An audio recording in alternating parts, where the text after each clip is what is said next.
Se você fosse levado diante de um tribunal e tivesse que defender as suas crenças, você estaria preparado?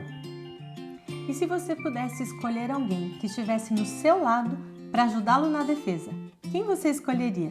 O título da lição desta semana é Sozinho, mas não sem defesa. E nós vamos conhecer mais um capítulo da vida do grande apóstolo Paulo. Pronto? Então vamos ao estudo da lição. Eu sou o Matheus Diniz. E eu sou Neila Oliveira. E você está no canal Lamed, onde você estuda a Bíblia de um jeito diferenciado. Matheus, e a gente tá igual aquele hino, né?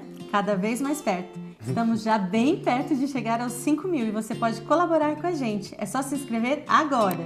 Não se esqueça de também deixar o seu comentário, o seu like, compartilhar com os amigos e assistir até o final para não perder os abraços. E agora, vamos para o vídeo.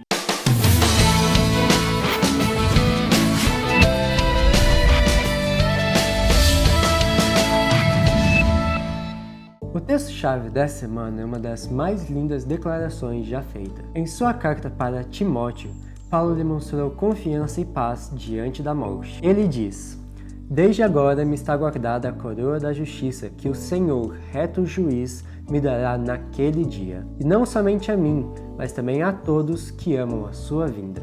Realmente um texto maravilhoso que inclui você e a mim. Nós vimos na semana passada uma reviravolta na história de Paulo. Primeiro, quando o imperador Nero mandou libertar o prisioneiro domiciliar. E depois, quando os próprios judeus forçaram a barra para que o apóstolo fosse levado novamente a julgamento e agora sob as acusações de traição e heresia. Era muito interessante para o imperador romano ter alguém que carregasse a culpa pelo incêndio de Roma. E olha só, quem que era o bode expiatório perfeito? Era costume, já no tempo dos gregos e dos romanos, permitir que os acusados tivessem a defesa feita por um advogado.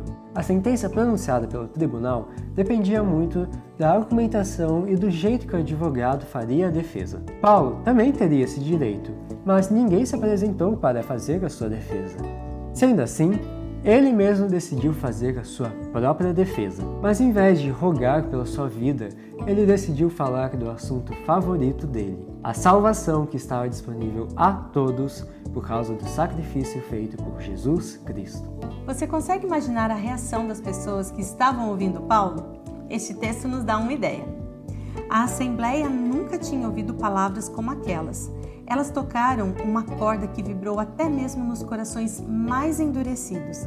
A luz brilhou na mente de muitos que, mais tarde, seguiram alegremente seus raios. As verdades que Paulo falou naquele dia abalariam as nações e sobreviveriam ao tempo, ainda influenciando pessoas quando os lábios que as haviam pronunciado seriam silenciados na sepultura de um mártir.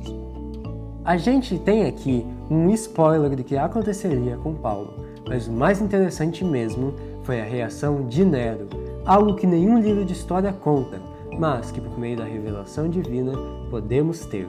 Veja só o que aconteceu. Nero nunca tinha ouvido a verdade como ouviu naquela ocasião. Ele tremia aterrorizado ao pensar em um tribunal onde ele, o governante do mundo, finalmente seria acusado. Teve medo do Deus apóstolo e não se atreveu a pronunciar a sentença sobre Paulo. Uma sensação de pavor conteve seu espírito sanguinário. Por um momento, o céu foi aberto ao insensível Nero. Ele pareceu desejar a paz e a pureza daquele lugar, mas só por um momento ele acolheu o pensamento de perdão. Então emitiu a ordem para que levassem Paulo de volta ao calabouço. Quando a porta se fechou após a saída do mensageiro de Deus, a porta do arrependimento também se fechou para sempre ao imperador de Roma. Nenhum raio de luz penetraria novamente a escuridão que o cercava. Que triste! Nero desperdiçou sua última oportunidade. Depois disso, foi só ladeira abaixo, até culminar com sua morte com apenas 32 anos de idade, de um jeito vergonhoso, que não tinha nada a ver, não era nada digno de um imperador que teve o mundo aos seus pés. Paulo, por sua vez, teve paz mesmo numa prisão sombria. Ele se sentia vitorioso só pelo fato de ter falado de Jesus para aquelas pessoas. Sentado em sua cela, ele dedicou-se a escrever ao jovem Timóteo, aproveitando para dar-lhe não apenas conselhos, mas também alertá-lo sobre os perigos que estavam surgindo entre os membros da igreja cristã. Paulo considerava Timóteo como um filho. E que filho! Como um fiel e obediente discípulo, Timóteo trazia honra para o nome de Cristo e também para o de Paulo. O apóstolo queria ver muito Timóteo, mas temia que ele não chegasse a tempo. A vida de Paulo dependia de apenas uma ordem do imperador. Paulo queria muito que Timóteo compreendesse a sua verdadeira missão e nunca sentisse vergonha da mensagem que ele pregava. Em suas cartas, Paulo deixou claro que desejava que Timóteo o substituísse como um verdadeiro pastor. E Timóteo aceitou o desafio. Além do exemplo de Cristo, ele tinha o exemplo de seu pai na fé e ele o seguiria fielmente, ainda que seu caminho fosse marcado pela hostilidade do mundo e a oposição dos seus inimigos. O livro Os Embaixadores termina no capítulo 49 com um apelo para você e para mim. Nesses dias de perigo, a igreja precisa de um exército de trabalhadores que se educaram para ser úteis e que tenham uma experiência profunda nas coisas de Deus. Necessita de pessoas que não fujam das provações e responsabilidades, que sejam corajosas e verdadeiras e que preguem a palavra com lábios tocados pelo fogo santo. Por haver tão poucos trabalhadores desse tipo, erros fatais como veneno mortal mancham a moral e despedaçam as esperanças de uma grande parte da humanidade. Será que os jovens aceitarão a responsabilidade santa? E aí, qual é a sua resposta a esse desafio? Separamos 2 lições da história desta semana. A primeira tem a ver com a verdadeira missão dos pastores de Deus. Veja o que diz aqui. Verdadeiros ministros de Deus não rejeitarão dificuldades. Da fonte que nunca falha, eles tiram forças para vencer a tentação e para realizar os deveres que Deus coloca sobre eles. O coração deles deseja prestar um serviço aceitável.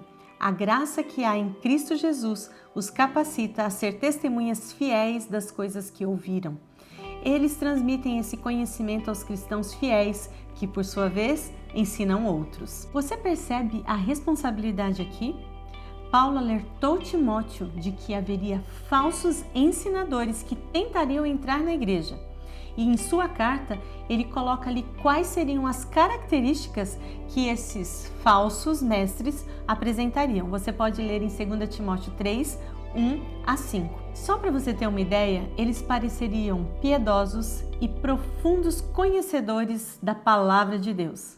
No entanto, eles negariam o seu poder. Uau! Tenso, né? A outra lição é sobre a nossa responsabilidade como ouvintes. Paulo também alertou que chegaria o tempo onde as pessoas não sentiriam mais interesse pela palavra de Deus. O que tomaria o lugar da palavra? As histórias que desviariam as pessoas da verdade. Paulo menciona os mitos.